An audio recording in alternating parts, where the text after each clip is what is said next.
All right, so I got another repair project here in the new shop, and figured I'd video it. This is Martin. I don't know, 90s Martin. Need to pull the neck off of it. It's got missing binding on the bottom, and it's got quite a few issues, as you might see here. We've got some hardcore forearm funk, and I think the guy wants to keep it. He's like, I kind of like it. I'm like, yeesh. So that's about as much as I've ever seen. So anyway, we can see here where the heel is coming apart.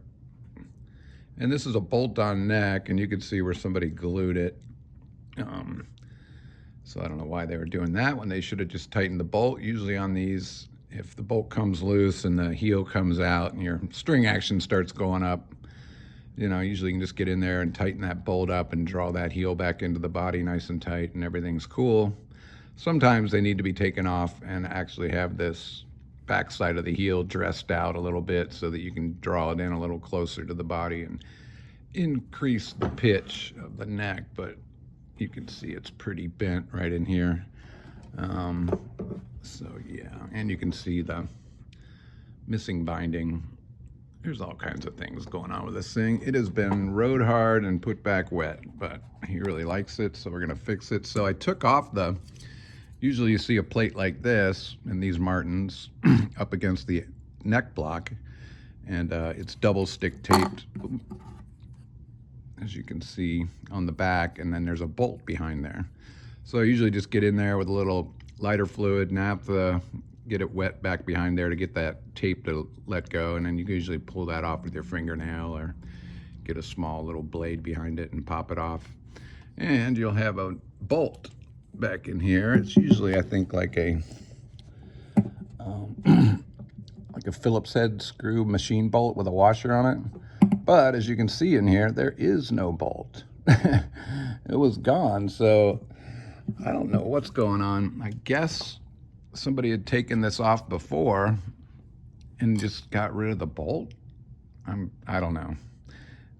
Got to kind of guess what's going on in people's minds. They might have been like, well, man, bolt-on necks are terrible. You want a glued-on neck. So I'm going to take the bolt out and then glue it. So I'm going to have to find a bolt for it. But I'm going to take this whole neck off. So I got to heat up this tongue area and that whole area in there and delaminate it and pop this neck off completely and rework it and reset it.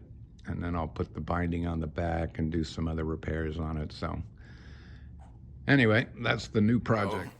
Start trying to take this neck off of here and get it heated up, heat this tongue.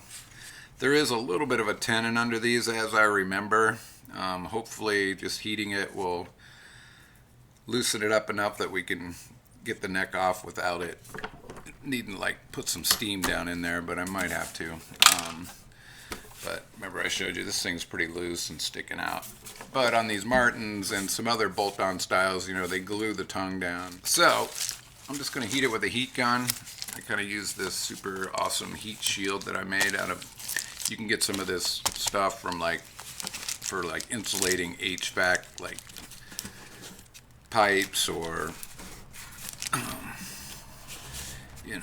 heat duct work and things like that wraps around it, but it makes a pretty good shield.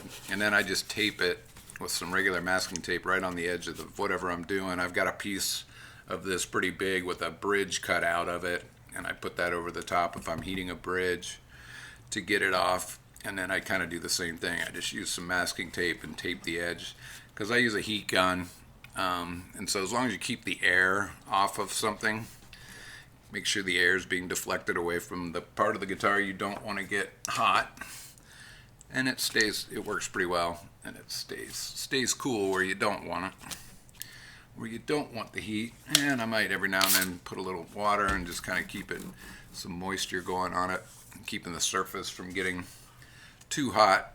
But I'll just start heating it. I've got a digital thermometer that I can check the temperature on it as I go. But anytime you're heating something to delaminate it, it's more of a time thing than it is temperature. So I know they make some of those heat blocks that you can put on there and plug in, and a lot of those things work pretty good. I had one that died on me. but it was good for getting everything started. And then I always seem to have to use a heat gun or something else at the end to get it really loosen up. But since it takes so much time, especially if you're doing a bridge, you got to get that heat down into the glue joint. And it's not so much how hot you get it, it's how much time you spend heating it up. So it's like you're cooking a brisket or something like that. You just got to take your time with it.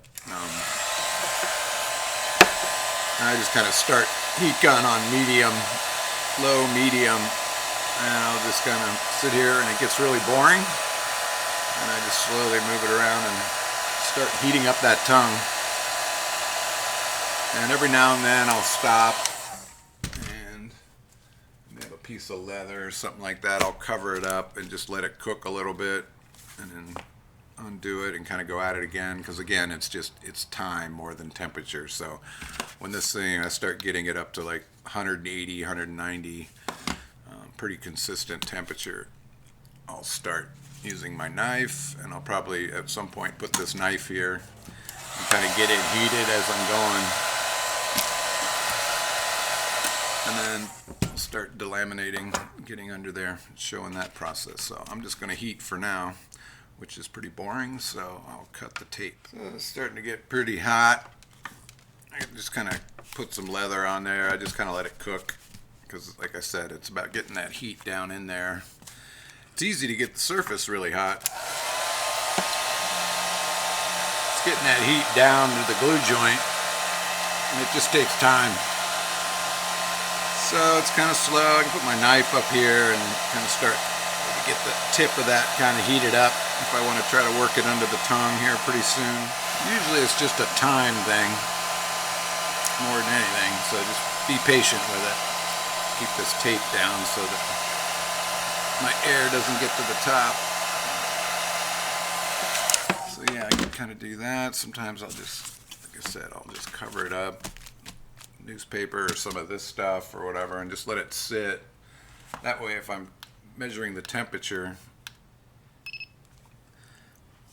I'm not just getting the surface temp. Ooh, 215 on the surface. But if I let that sit for a minute or so, it'll drop down to like 170 or so.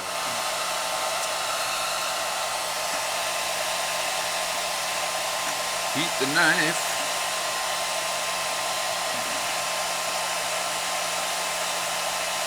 Not too hot.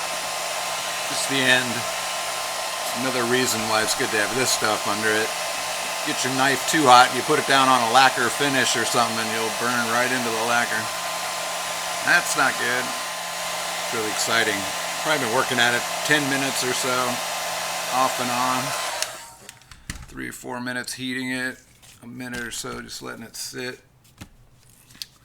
So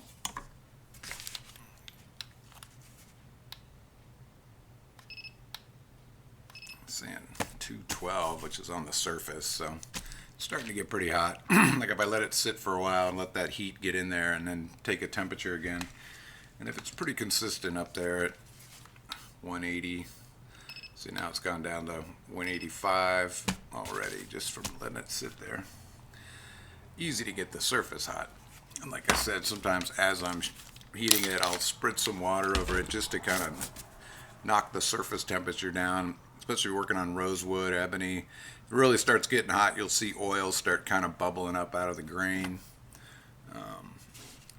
That's usually a good time to kind of back off of it, because you can really fry stuff. And inlays and stuff, these are actually starting to puff up a little bit, these little dots.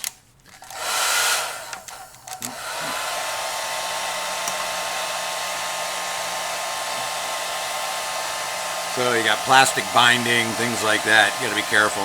It'll get pretty hot. It'll get soft. You don't want to start boiling it. If they puff out a little bit, it's okay. You just file them off after it's all done and scrape them down with a razor blade or something. It's pretty warm. Get my thing out. Put that there. Take this off. So even since I got that protected, it didn't get, it's warm out here, but it's not crazy. So I use my can usually feel the glue give. And you can feel it just starts to get gummy. That knife starts to slide right in there. Yeah, it's just sliding right in. Cool, that's what we want. Usually start at the corners.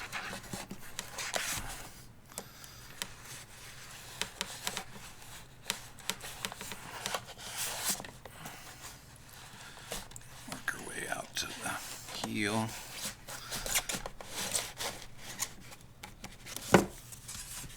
Lock this thing in. There, it's loose. Ta-da. Now is it going to come off?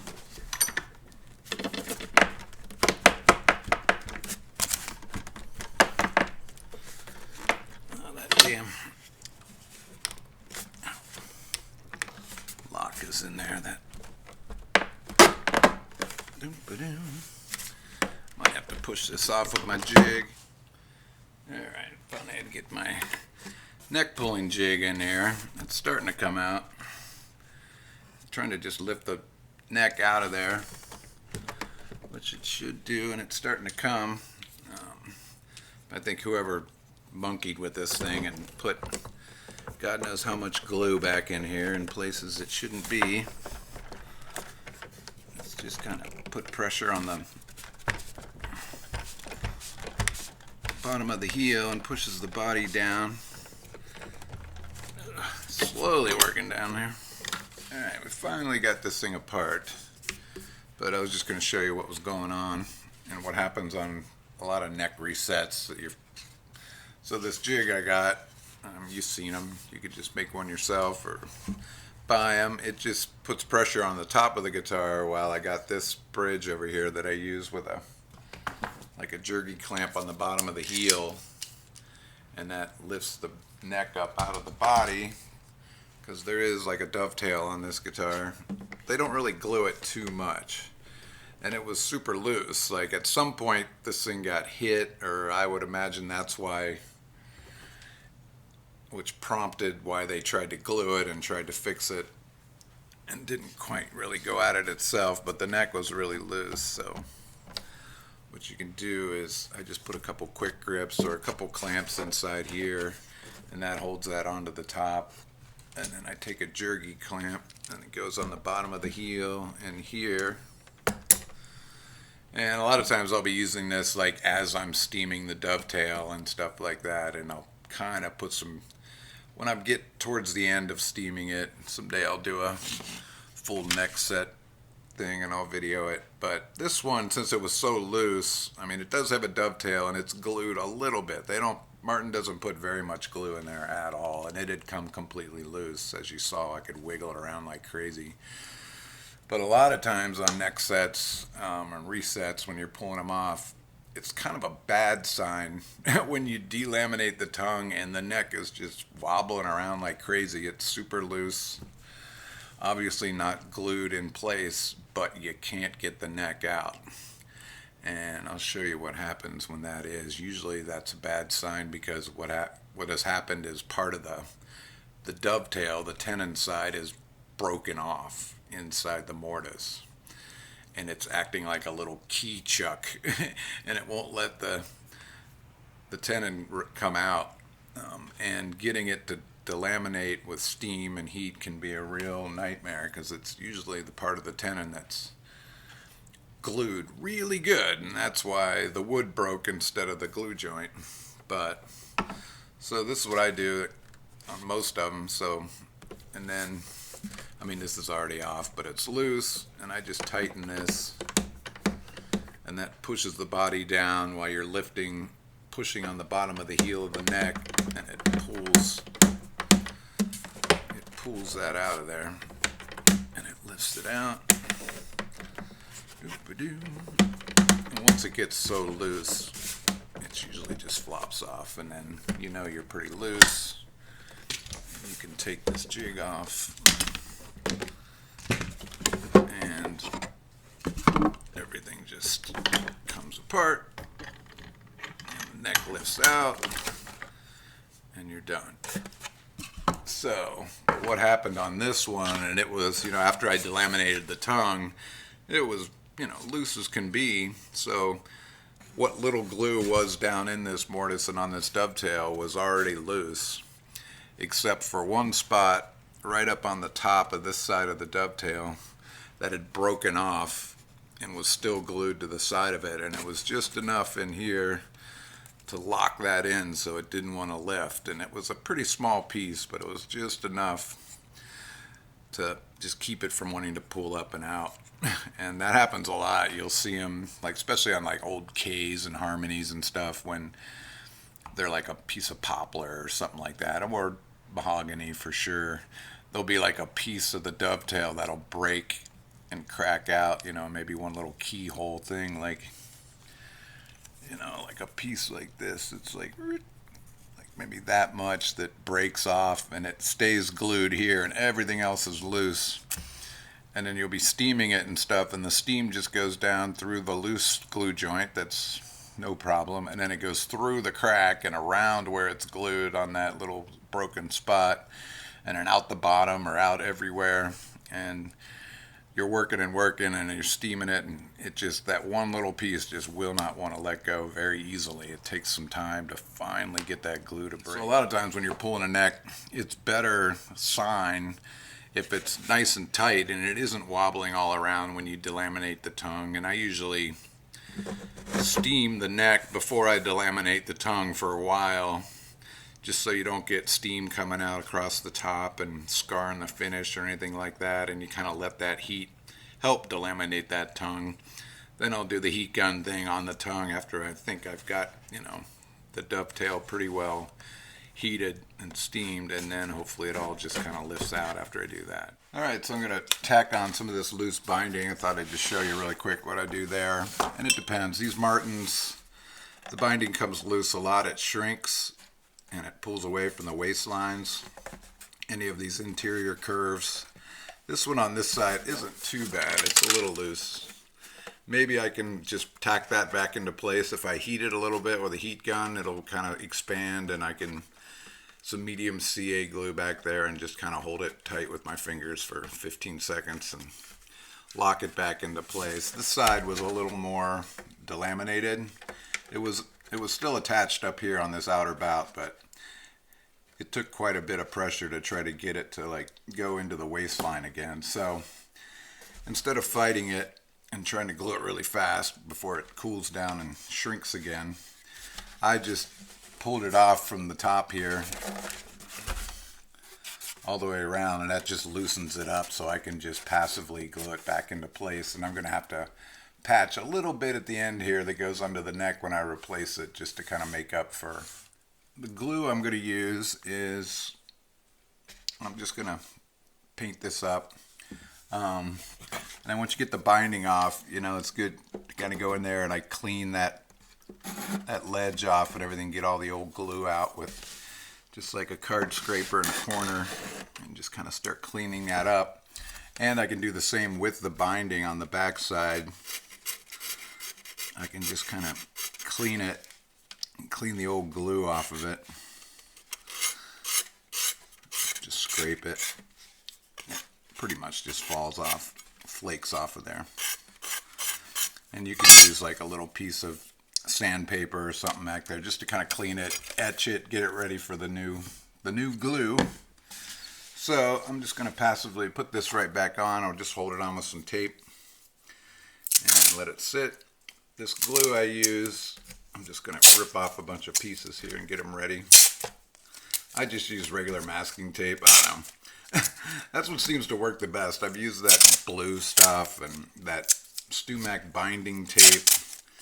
I don't know, you need something that kind of stretches, and sometimes it really needs to stick pretty good. I find that stuff comes loose and it's really stiff. I don't know. I don't really like it that much. So anyway, so the glue I use is this Aleene's heavy duty do-it-yourself craft stuff that I get at either Home Depot, or not Home Depot, but Hobby Lobby or Michael's. I think I got this at Michael's, whichever one carries this Aleene's brand. But man, I love this stuff.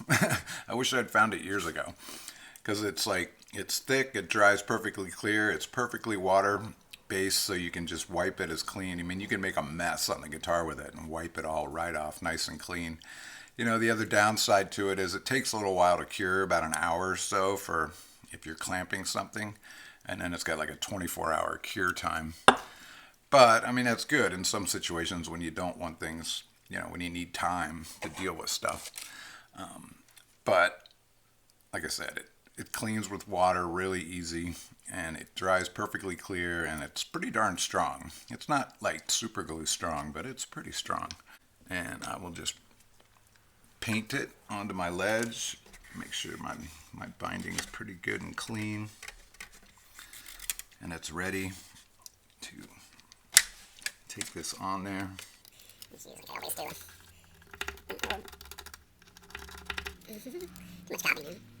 So you could use a little brush. A mess, and it's hard to clean up, and even some of that contact cement can be a little messy and a little bit of a pain to clean up. You can do a pretty good job of it. You can't even see where the seam is. So, looks like I got a pretty good slather goop there, so I can just put it back in place with my fingers. And even if you end up with a little residue of it, you can just use a little warm water in a rag after it's set up, or mostly set up. Nope, don't do that. I mean, you almost don't even have to too much delamination to really make it be that good. So, but this will have to sit for an hour or so, and then I can take the tape off. And I can do a little more cleanup on it if I have to. Like I said, a little bit of warm water on the rag and the stuff. It kind of dissolves clean. So, I'll just... Alright, we're going to bind the back of this here Martin. So I thought I'd shoot a quick video of that. Yeah, there's no binding on the back of this at all. It fell off. Who knows where it is. We got the front binding all buttoned down, and I just kind of peeled it off and then just re-glued the whole thing. And I had to patch a little piece of binding on this end, and then over here where this corner kind of came up short of reaching all the way to the corner because it had shrunk, and when I applied it all around there, it was a little short, so I took some shavings with a X-Acto knife of the same kind of binding material, and then added some acetone to it, and I made up a little putty, and I basically just puttied that corner. Kind of build it up bigger than it is, and then after it dried over a few hours, it dried off and hardened up, and then I filed it to match. But yeah, it worked out fine. It's a good trick, like I said. Here, I got a bolt in there flopping around. Yeah, if you got a seam or something that needs to be filled in, you can make binding putty with acetone and binding material. So we're going to put this binding on the back. So I got some of this kind of cream binding that does match pretty well. 060 thickness. It's going to be way too tall, but I'll scrape all that down later. And we're going to rebind this whole back. So, I mean, basically all I did is I went around this whole binding ledge. I took a card scraper and just carefully went through and got rid of all the old glue. Tried to clean out this corner as best I could. Get rid of anything that was in there. All that old kind of rubber cement kind of glue that they use. So I went around there and I cleaned it all out really good. You could use like a square file too and kind of just go in there and kind of trim it all up. Just get down to the wood again, get the glue off, clean it all up, and get it ready for our new binding. So it's just standard piece of binding. It's way too long for this whole thing, but we'll cut it back down. Usually what I do with it when I'm building or something like this is kind of like when you're building, because it's all fresh and ready to go, not really repairing it. But I'll put a little 220 grit down on my bench, and I just kind of pull the binding, press down on it, and hopefully you're seeing that. And just score the back, the glue side of the binding that I'm going to use, where I'm going to be gluing it, and just put some etching in it. People brush it with acetone, things like that, to give it, to kind of take the sheen off of it and get it ready to to get some glue, but I just kind of do that with some 220 grit or something like that. And then another thing I do is my inside corner of the binding, this inside corner that's going to be going up against the inside corner, I'll take it off with a card scraper. Move this down this way. I just kind of take that sharp corner of the binding off. Sometimes that corner's kind of beyond sharp, you know, it kind of sticks out a little bit. So I just take a scraper and I just knock that corner off just so it doesn't get held up on anything, because the chances of this corner being as sharp as the binding is probably pretty low. After I etch the back side where it's going to be my glue surface and I take that corner off, I'll just clean it really good with maybe some naphtha on a paper towel. And just go through. You know, naphtha won't hurt plastic or etch it. I mean, it's good for cleaning it, but acetone will. Acetone will melt it and all that fun stuff. So always know the difference between naphtha and acetone. So now I got that scored on the back. I got that corner, inside corner knocked off. So I'm going to heat some of this and get it kind of pre-bended around this cutaway. And I got plenty of binding, so I'm just going to go ahead and leave extra. What I'm going to do is kind of tape this up so it's at least level, so it's not flopping around. I'll figure that out next time, but I'm just going to get this just so it's not flopping around, you know, with the, just to hold the binding all at one level so it doesn't curve and dip down, and hold it in place so I don't have to mess with it. And then what I'm going to do is, like I said, I got plenty here, so I might start with a little bit of tape on this end, tape it into place, and then I'm going to heat it. And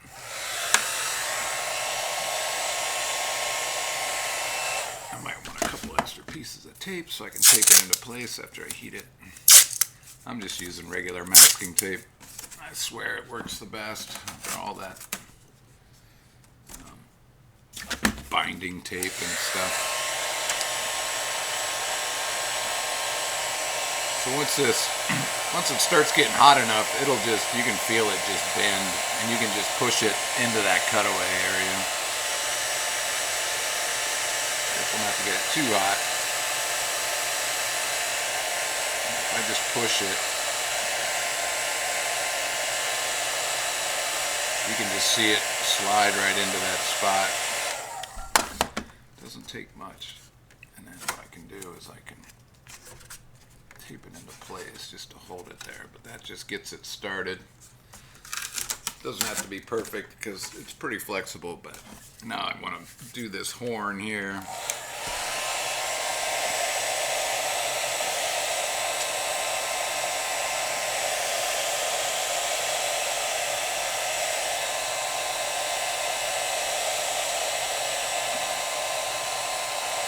You can feel it start to go.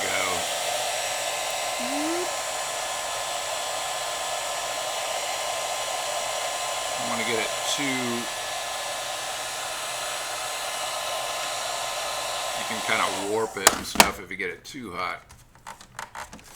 But if you just kind of hold it there, and then I'll do it in this waistline too. You can kind of see it just, like if I just push on it like that as I'm heating it, it'll just go right in there.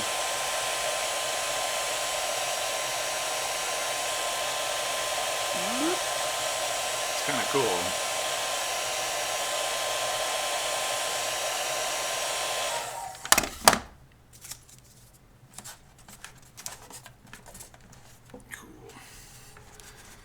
Pretty good. I might have to heat that a little more over here on this side. If you have to go back at it, that's cool. What I might do is just spin this around, and I can do this waistline and that curve. You don't necessarily have to preheat it, but doesn't hurt. It makes it, when you're gluing it, go a little quicker. What do we got over there? Glue. So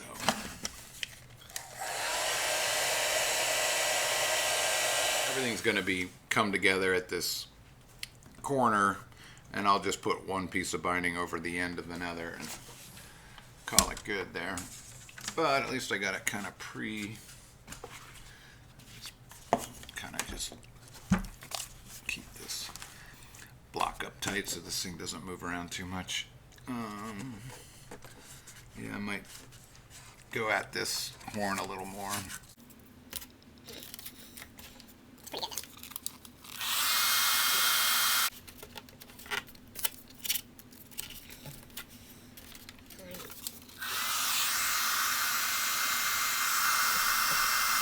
This one again a little bit. It's still a little straight. Kink on you pretty good. But sometimes I just sit there and hold it in place while it cools off a little bit. Which can be a little hot. Okay. That looks good. So Cool. That looks good. Depends how I want to do it. Sometimes I start, if I got the whole guitar to do, I'll start at the center down here and glue some of that. You can super glue that into place, and then that gives you some time to, and then work one side and then work the other side. Either way, or you can start here and go around in a circle, or doesn't matter too much. What I'll do at the end, I'll keep these, I won't glue the very last inch or so on both these sides, and then that way I can cut them and kind of file them and make sure that they come together at this corner really nice and tight.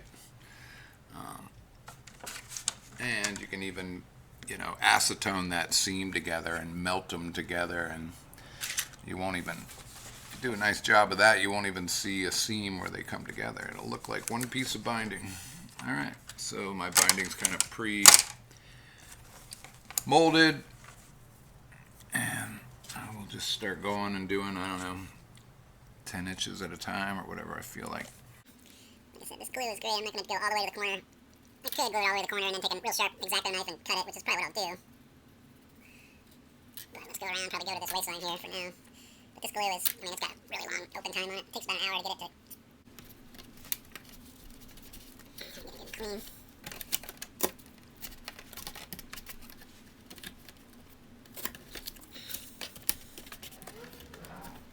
Just gonna push it into place. Make sure I get this in really tight on that horn.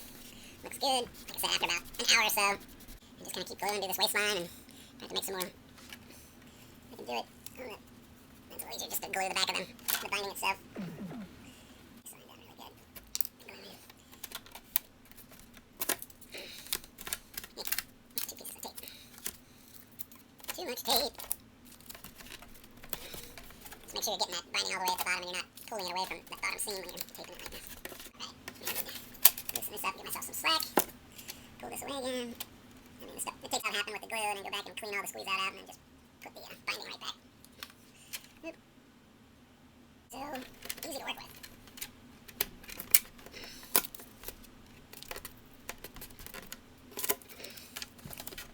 Just pull it in nice and tight on these. Drag, clean up the excess that's in here. Alright, and spin this to the other side.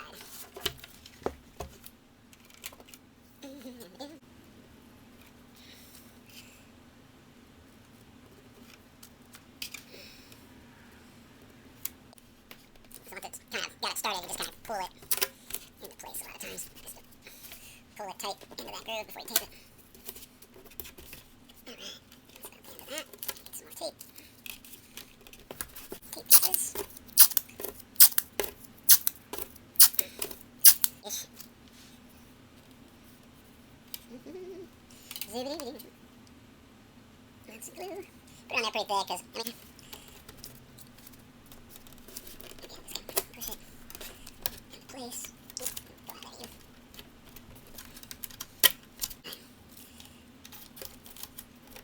Oh, come on. Glue sticks too good. Tape sticks too good. Oop, make sure that's all the way down. There. I've got plenty of time with this glue to work with it if I want to. I can get this corner all set. Oh, come on. Maybe I should have heated that, but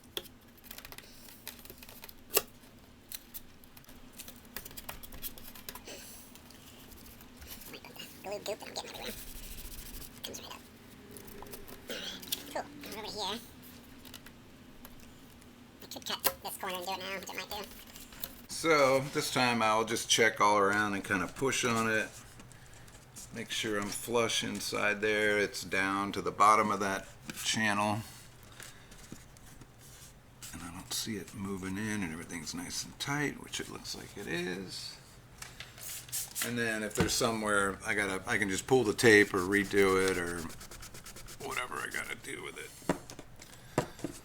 Waistline looks good there. Looks good over here. This cutaway looks good. Everything there. Are we in? Looks like we're in. Nice and tight. Cool. I think that's it. Yesterday we got all this binding glued up. Everything was cool. When I took all the tape off this morning, there were a couple little loose spots inside this little waistline here, this cutaway, and over here that I just zapped them with some medium super glue and locked them down and hit them with some accelerator, and they just locked in nice and tight. So if there seems to work okay with this glue that I use, if you have to go back and zap a spot with some super glue or CA glue. And I took a lot of it off last night, and I started scraping this binding down. It's pretty tall, but that's what we got to do. Scrape all this tall binding down. You can see how much taller it is than needing it to be, but that's why we scrape it. So use a card scraper. Make sure I got a nice sharp edge on it and burnish it. And then I've got like some files and things like that that I can use once I get down closer to it. I mean, I get pretty close to the back with just the card scraper. And then I'll go around and I'll dial it in with small files and stuff. And most of the thickness of the binding is nice and flush. There's a couple little spots around some of these curves where the bottom stuck out a little bit. So I'm going to have to just scrape those in a little bit to get them flush with the sides, but otherwise it went well. Everything went well. So when I'm scraping it, I just have this piece of polyvinyl. I've got lots of polyvinyl pieces that I use just, I mean, it just in case I hit the back, you know. But I just kind of do, I don't know, 4 or 5 inches at a time, depending, and get your scraper blade. And then you always want to angle it in, kind of, so you're pulling the binding towards the guitar, so you're not scraping it this way and pushing it out. If it's not glued really good, that could delaminate the binding from the side. So I always curve it, you know, angle the scraper so it's pulling the binding towards the guitar. A little bit of an angle from where the back is. There's a radius to this, you know, so I want to angle it out just a little bit because I obviously don't want to hit the guitar finish. And then you can even later come back with some really high grit sandpaper and kind of clean it all up. Go. And then I'll start to dial it in and go around and get it flush. Look at all that binding cheese you end up with. Well, you could, I mean, it's pretty tall. I guess if you could have a way if you could sand the depth of the binding. And then when I'll go around and dial it in afterwards with the file or the scraper or whatever. Be more careful with it and dial it in.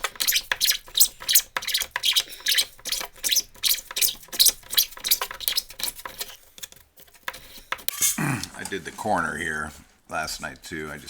I cut this one off, and then I just used a small little file and filed the end of the binding nice and flush and flat with this one, and then just capped it over with this piece of binding and glued it really good and taped it in there nice and tight.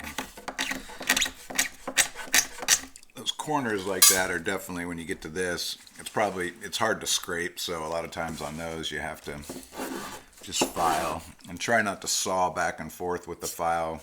I mean, it can be okay, but you might pull the binding loose if you do that, so I just kind of go at it in one direction, pushing it towards the guitar.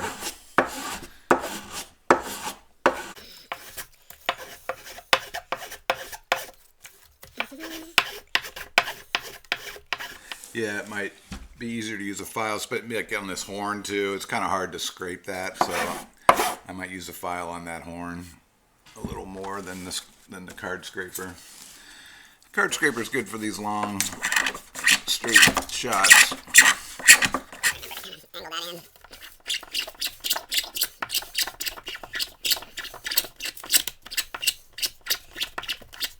Straight.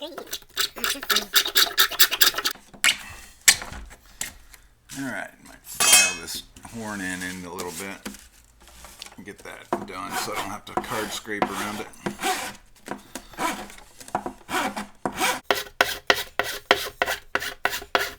I finished scraping it. You didn't have to see all that. So, yeah, I'm really close now. You know, some areas I got just a little bit to go. It's just a little proud above the surface. And I can kind of just start touching it up, and I might put a little more of an angle on it now, so I just come in and you can kind of see where the little bit of glue is right there on the edge.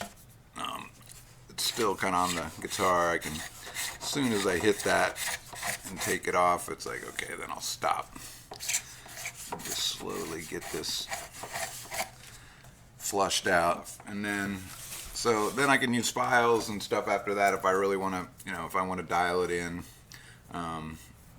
Use a very small file, these little mill files, and what I can do is I can go around and I just use my fingers as kind of a depth gauge and just bring the file in to where the corner of the file is just hitting the top, and I can just kind of go around and carefully just smooth it out, get the last little bit of glue off that glue joint area, just running the file on the binding itself with the corner of the file just at the edge of the guitar body. But also what I'm going to do, like I said, is I'm going to take these corners off with the scraper around the edge of the binding so it's not all harsh and square. Make it comfy and round. So I'll do that all the way around. And there's a couple spots on here, like I said, where it's sticking out a little bit. I'm gonna have to run the scraper blade, you know, and on that I will just use my finger as a depth gauge and just shave the very bottom into flush. Moving forward on this thing, so I'll just keep working at it and get it cleaned and round and pretty. All right, I think we're ready to put this neck on. Finally, got this thing cleaned up. It was a mess, man. I don't know what was on the top of this guitar. Somebody sprayed something on it. I mean, it wasn't just all that dirt. It was, I have no idea, but I was cleaning it with just naphtha, lighter fluid, AKA. I just keep filling this can up with naphtha, but I mean, I ended up having to scrub it, and it was like this sticky, it was kind of like it was some sort of finish maybe that somebody sprayed on there, but I don't know, naphtha dissolved it, but it just turned into this goopy mess. So I ended up using a bunch of these non-scratch 3M pads and about half a roll of paper towels, just slowly getting it off, and finally got it all off, but it was a mess, man. I don't know what. Oh, the things people do to their guitars. You're like, what are you doing? So, I don't know. Luckily, it all came off, and it looks much better now. And, yeah, these scratchless 3M pads you can get at the grocery store usually. They're awesome. You can take off, you know, sticker goo or all kinds of things on guitars. It lives up to its promise that it's non-scratch. I use them for cleaning fingerboards all the time with some naphtha, and you can just scrub, you know, against the grain and everything, and they'll actually kind of burnish and polish. So love these things, good to have. So anyway, we got the top cleaned up. I think I got all this cleaned up. I did a little rebuilding on my dovetail here. We had that piece here that was that had busted out whenever this was loose. Part of this dovetail broke off. That's why it was hard to get out. It happens a lot. So I rebuilt it with some mahogany veneers, put one on there, glued it on there, clamped it, and then put another kind of smaller one on the outside to kind of get that width of the V of the dovetail. And after it was dry, I just go in, I make some of these sandies with a little piece of maple and some like heavy sandpaper to kind of work on things on the heel and such. So I kind of rebuilt that and got it shaped and matched into where the dovetail was. And then I put a couple more little veneers on the bottom of the dovetail.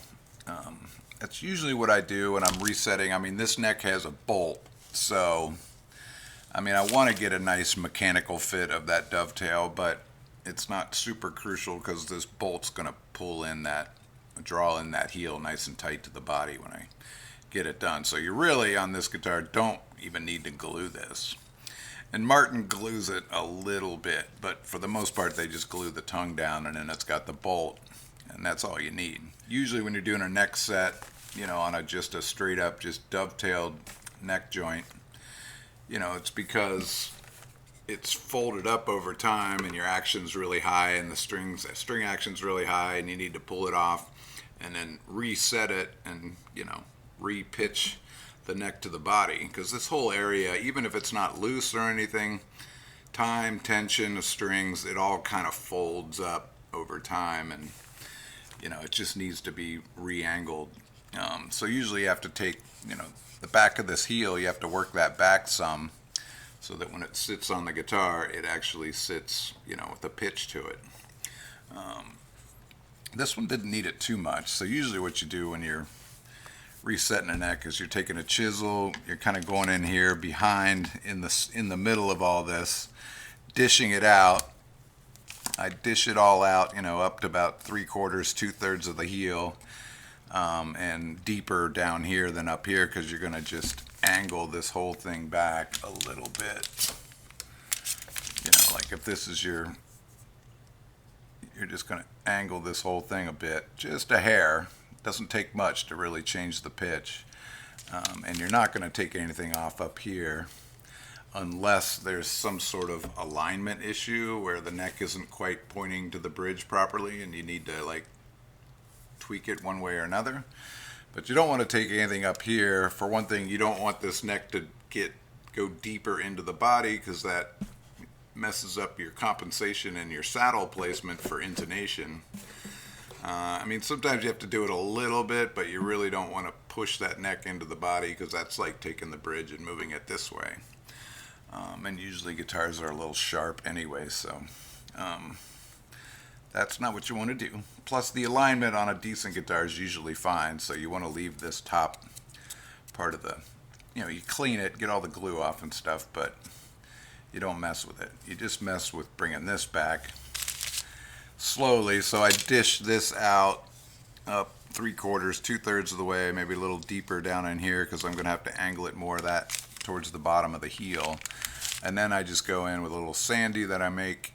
Sometimes I put a little curve on it, because a lot of times the heel is curved to kind of fit the body's got a little bit of a radius to it or a curve to it.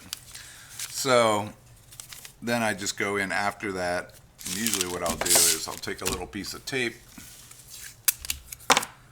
and I'll put it on the back of the heel just a little bit, maybe like, you know, 32nd of an inch, just kind of gives myself a line where I can see where I was originally and keep it parallel, so as I'm working that heel back, I can make sure I'm doing evenly on both sides and keeping it parallel to the body and where it was.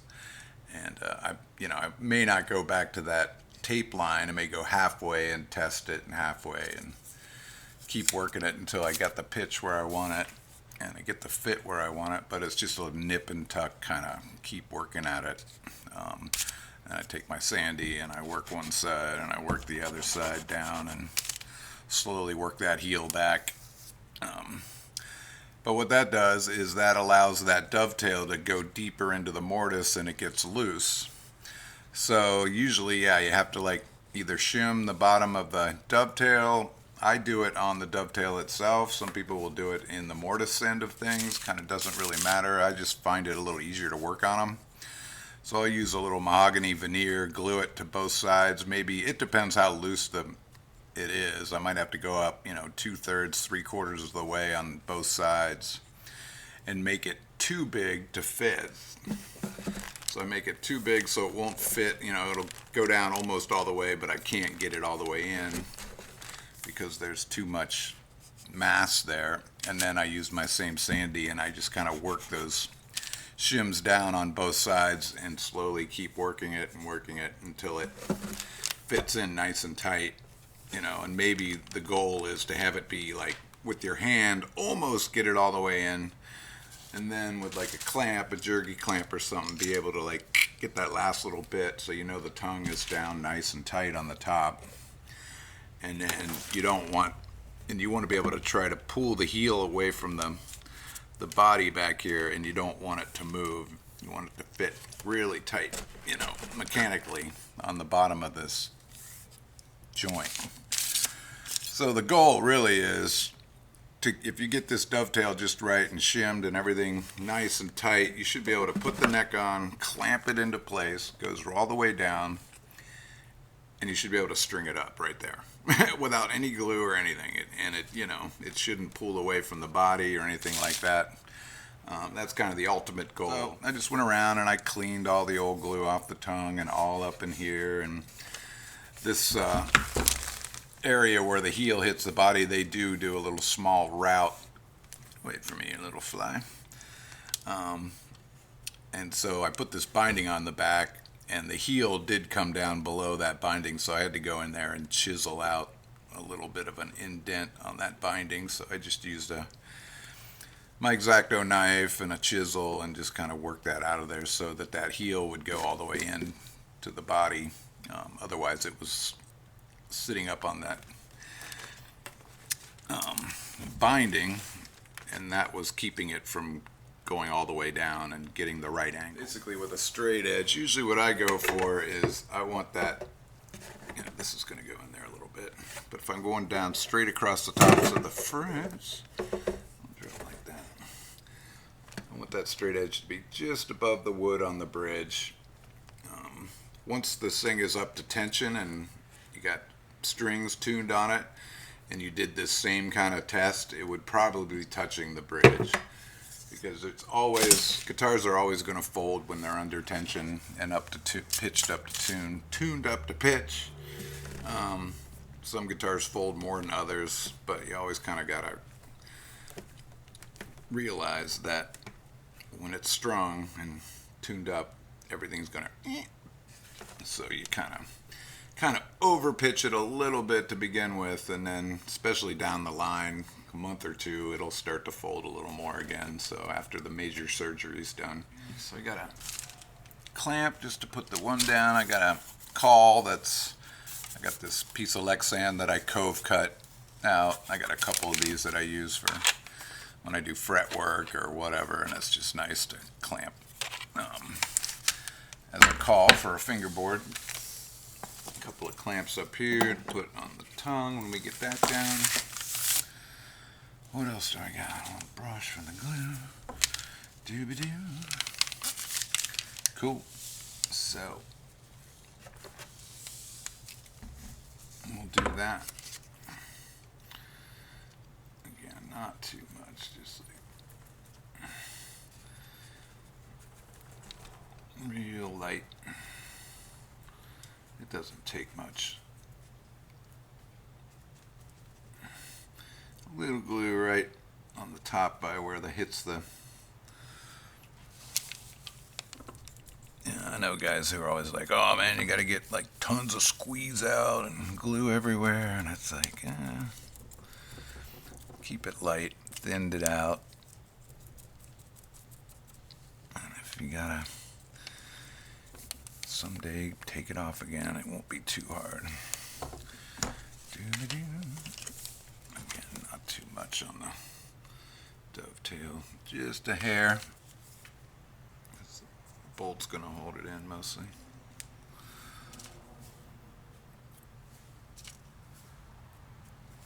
Alright, that's plenty.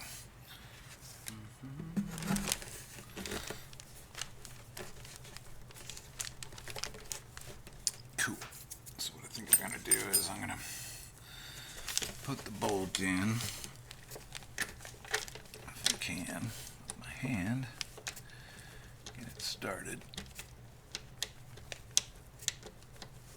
There it goes. Wrench here. There you are.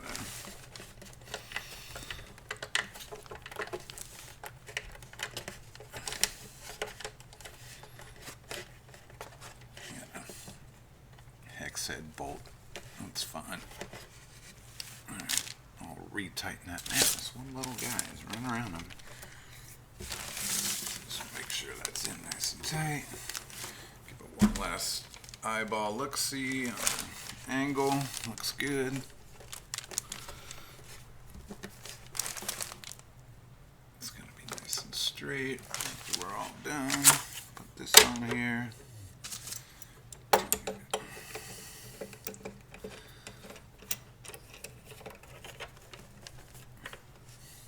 Get these started kind of loose. I don't want to get this tongue on too much. I want to make sure the neck's drawn into the body nice and tight before I really go.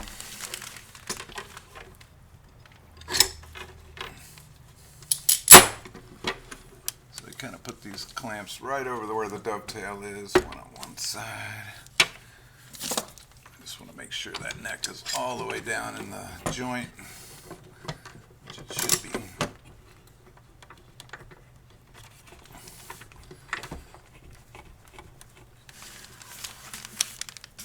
At this point we see just a hair of a little bit of squeeze out from under the tongue.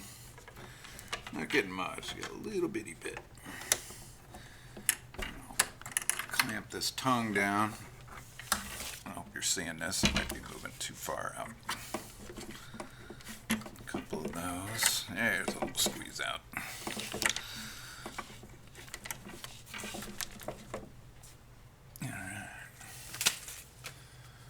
Dooby-dooby-doo. Damp rag. 6-inch steel ruler that works for everything. Take another look-see down the neck. Look at my angle, looks good. Looks like the tongue is nice and straight and flat. I mean, this tongue was kind of, you know, just because the neck had pulled out so much, the tongue was bent up, and so I just made sure I cleaned under that tongue really good, and this glue surface where it's going down, so that when this was in at the right angle, that tongue laid flat and straight, and you weren't getting a hump or a rise at the end of the board that gets in your way. Usually after you do a neck set, I mean, you basically have to do at least a local fret dress over the body and stuff like that, especially if you steam them off, and it's pretty tough to get off. That's about it right there. I just let it, I usually just let things sit overnight and dry. A little bit of squeeze out coming, but just a hair. I mean, I use very, very little glue. Minimal, just enough to hold it, because it's really, that joint's going to hold it, and a little bit goes a long way. Alright, very cool. We're strung up. So the gluing went great. Neck was pitched right where it needed to be. It folded in a little bit after I got it tuned up. Had a nice saddle that pretty much fit perfectly. I just had a little bit of work to do on the bottom of it to get it just right, but set up nice. Kind of went over the frets, did a little bit of leveling over the body area. Everything was pretty good, but I just kind of did it just to make sure everything was cool. And, so the neck's all on, nice and pretty and tight, and he's on his way to come pick her up. And finally got this thing cleaned up, but I think it might be, where's my pig?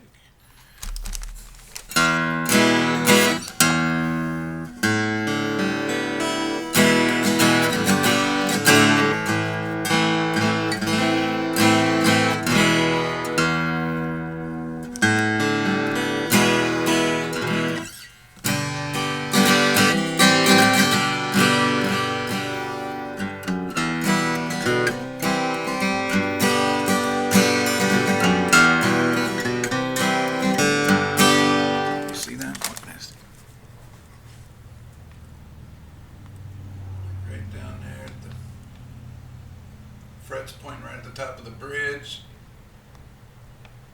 A little bit of relief, but she came out spot on, spot on. So I imagine he'll be happy. Plays a heck of a lot better than it did.